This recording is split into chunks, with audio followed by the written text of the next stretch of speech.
السلام علیکم ورحمت الله وبرکاته. دوستانو امید لرم چې ټول به روغ او جوړ یاست. دوستانو نن مې ډیر زیات د زړه خفه سو. په څه شي ولې خفه سو؟ په دې خفه سو چې دوستانو موږ تاسو ګورئ چې هر موبایل راواخه داسې سړی نشته نن سبا چې د سره په موبایل کې واتساپ نه وي، مګر د ده به هغه د واتساپ پالیسي یا ګناه ته هېڅ پام نه وي.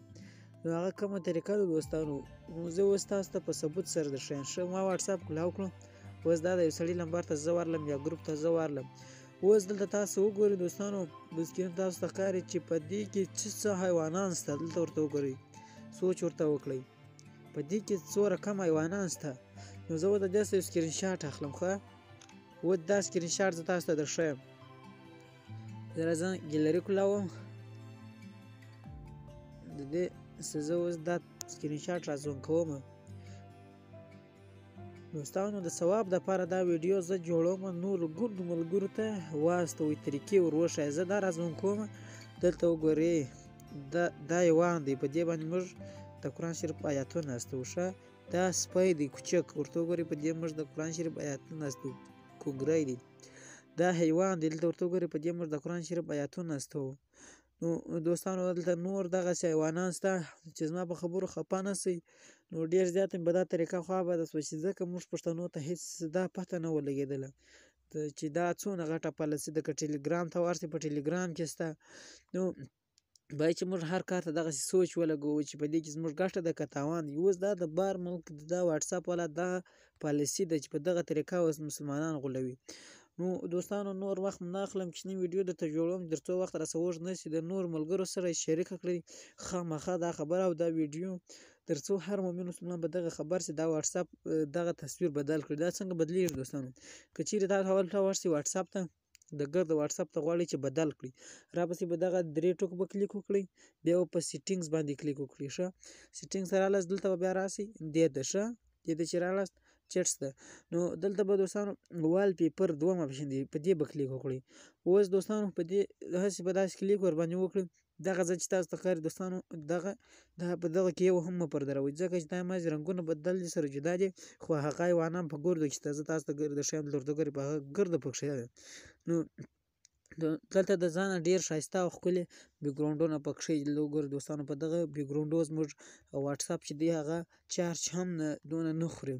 نو دلته تاسو ګورئ دوستانو، اوس دغه ته تاسو سوچ ولګوئ چې تاسو اوس دغه ګلان خوښ دي که دا هغه سپی. نو باید چې دغسې ښایسته ګلان پر ودروو. نو اوس ما پر واتساپ ودرېده، څنګه یې دروو؟ دلته چې هر بیکګراونډ ستاسو خوښ شو، نو څنګه به وکړئ؟ په هغه به داسې کلیک وکړئ. زه په دې کلیک کوم، دلته به راسئ، په دغه سیټ په دې به کلیک وکړئ. ښه، په دې چې کله کلیک وکړم، اوس به راسئ شاته. اوس زه واتساپ طریقه درښیم. دلته تاسو ګورئ چې زما د واتساپ تصویر چې دی هغه بدل سو، هغه سپین او شان چې دا ګرده بدل سو، ګلان پر ولګېدل. که هلته تاسو نسئ پیدا کوئ، رابسئ سمپل په دغه 3 ټکو به دلته کلیک وکړئ. کله چې په دې کلیک وکړو، رابسئ دغه وال پیپر د ښاخه دوم اپشن دی دوستانو، دغه به کلیک وکړئ. اوس بیا تاسو ته هغه کیسه راوړئ، بیا چې په هر یو کلیک وکړئ، هر یو پر دروئ، هغه تاسو پر درولی سئ. نو سمپل اسانه طریقه ده. په دې به کلیک وکړئ، بیا په دوم اپشن کلیک وکړئ چې په ګرده واتساپ باندې درېږي. نو دلته په دغه ځای کې بیا په دغه دوم اپشن کلیک وکړئ چې په ګرده واتساپ، بیا په اوکې کلیک وکړئ. اوس دلته تاسو کتلی سئ چې بالکل زما د واتساپ شکل چې دی هغه بدل سو. نو دا د واتساپ یو ډېره غټه پالیسي ده، یو ډېره غټه ګناه ده.